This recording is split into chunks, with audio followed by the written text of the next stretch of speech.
Dawn crawled across the fields of Virginia, spreading a pale gold light over the land that was about to become soaked in blood. Thomas Avery adjusted the strap of his haversack, trying to calm the trembling in his hands. The Union encampment around him stirred with nervous energy as soldiers prepared for their first true battle. He wondered if his cousin somewhere in the Confederate ranks was feeling the same fear. Messenger rode through camp shouting orders, demanding the men be ready to march toward a small, quiet stream called Bull Run.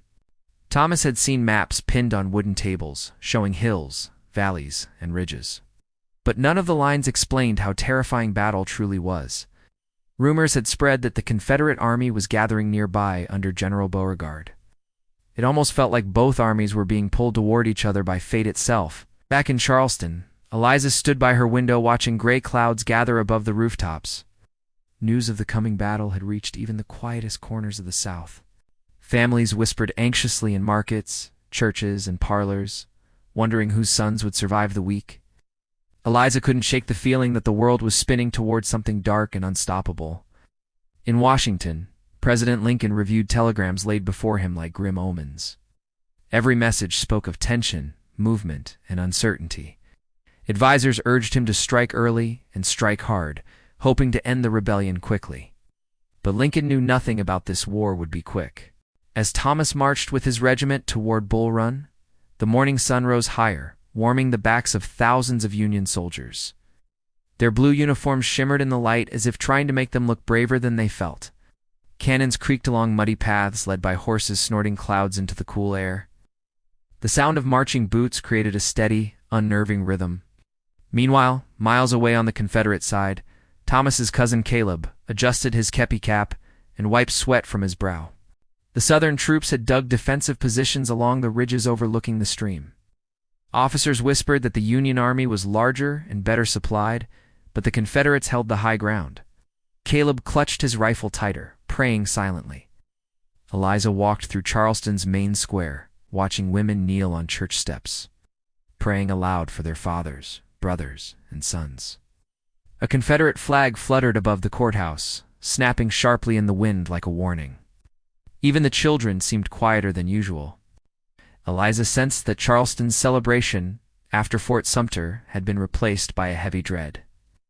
At Bull Run, Union General McDowell surveyed the rolling fields through a spyglass. Studying the Confederate positions on Henry House Hill, he knew his men were inexperienced, most having joined the army just weeks earlier, but he believed speed and surprise could win the day. He signaled his officers, and drums began to thunder through the ranks. Thomas felt his heartbeat quicken as the Union lines surged forward. Smoke from the first musket volleys curled into the air, mixing with the sharp scent of gunpowder. Cannon fire echoed across the valley like thunder, tearing the sky apart. The quiet fields of Virginia were shattered forever. Caleb flinched as Union shells exploded near the Confederate trenches, showering dirt and debris over the men. He raised his rifle and fired down the slope, barely able to see through the smoke. The noise was overwhelming, a constant roar of muskets, cannons, and shouting officers. It felt like standing inside a storm made of fire. Thomas crouched behind a fallen log as bullets whistled past his head, splintering the wood. Men screamed around him, some falling instantly, others writhing in pain. But still, the Union line pushed forward, step by determined step. Thomas wiped blood, he didn't know whose, from his cheek, and forced himself to stand. Behind Confederate lines, a small farmhouse sat in the center of the battlefield, its white walls already stained with smoke. It belonged to an old widow who had fled the night before, leaving everything behind. Now, the Union and Confederate forces fought fiercely around it. Soldiers called it the Henry House, though soon it would be known for something far darker. As the Union lines began to gain ground, panic rippled through parts of the Confederate ranks. Officers shouted desperately, trying to hold their men together. It seemed for a moment that the North might win a swift victory. Caleb saw soldiers retreating and felt fear gripping his chest. But then, through the haze of smoke, a tall figure on horseback appeared atop Henry House Hill. General Thomas Stonewall Jackson. Cannon blasts shook the earth around him, yet he sat unmoving, calm as stone. There stands Jackson like a stone wall. A Confederate officer shouted. The words surged through the Southern troops like a bolt of lightning. Rallying around Jackson, the Confederate lines stiffened, pushing back with renewed fury. Cannon blasts tore through the Union ranks, sending shockwaves of fear through the advancing troops. Thomas felt the momentum shift as officers shouted frantic new orders. The field that had seemed within reach was slipping away. Caleb rejoined the counterattack, firing through clouds of dust and smoke. He couldn't see the enemy clearly, only shadows moving through chaos. He prayed Thomas wasn't among them, but he knew prayers meant little in war. The only certainty was survival.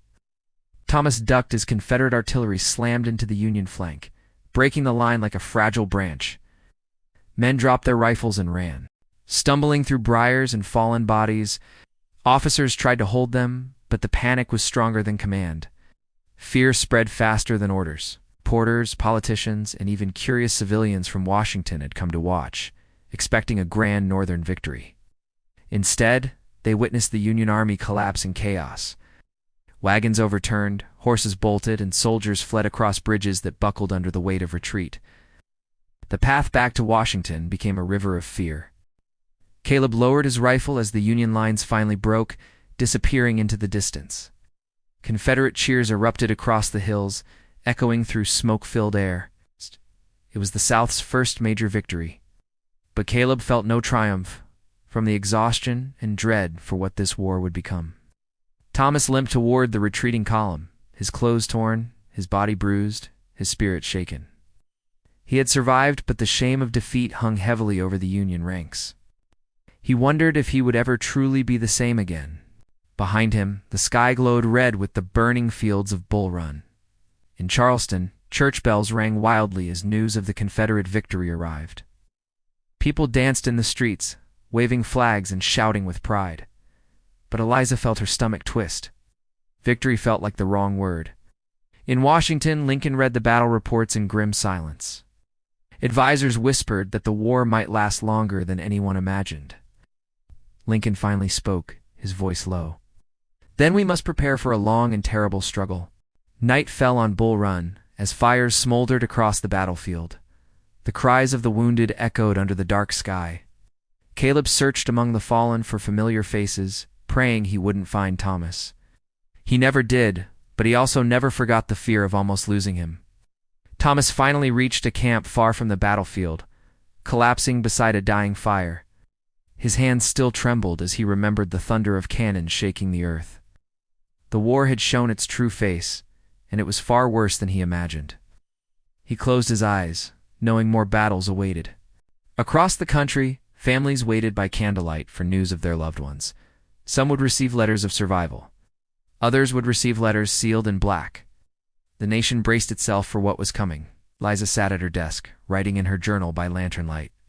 She wrote of fear, hope, and the growing storm consuming the nation. She wondered what role she would play in this unfolding tragedy. Something told her the war would draw her in deeper than she ever expected. Thomas stared up at the stars. Hearing the distant echoes of battle still roaring in his mind, Caleb lay awake miles away, imagining the same sounds. To cousins, two sides, two fates intertwined. The war had only begun.